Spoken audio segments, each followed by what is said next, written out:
there are only a few conditions for which the evidence is fairly good.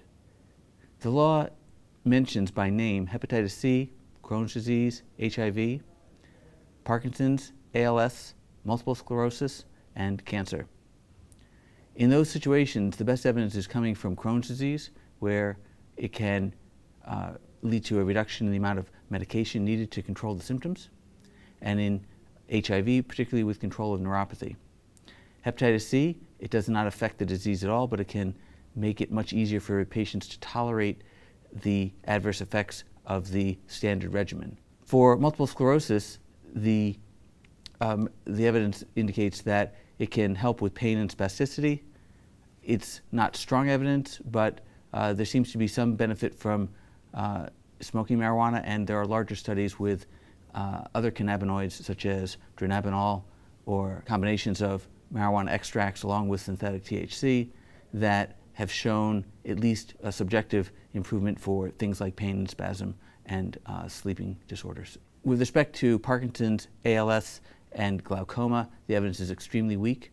Particularly with glaucoma, although it lowers intraocular pressure, there's no evidence that it alters the course of the disease, and there are much more effective medications that seem to have clinical outcomes demonstrated in randomized trials.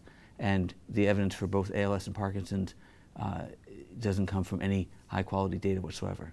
There will be a lot of patients who are curious about, is this going to be helpful to me or not?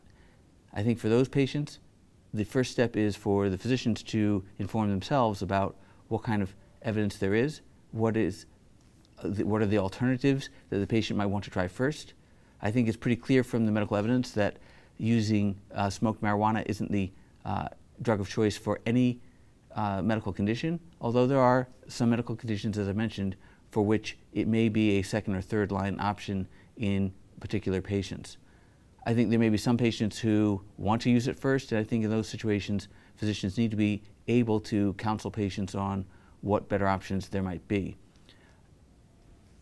There will certainly be physicians who think that this might be inappropriate in any setting, and those physicians are not compelled to certify that the patient is going to benefit from this if they don't believe that.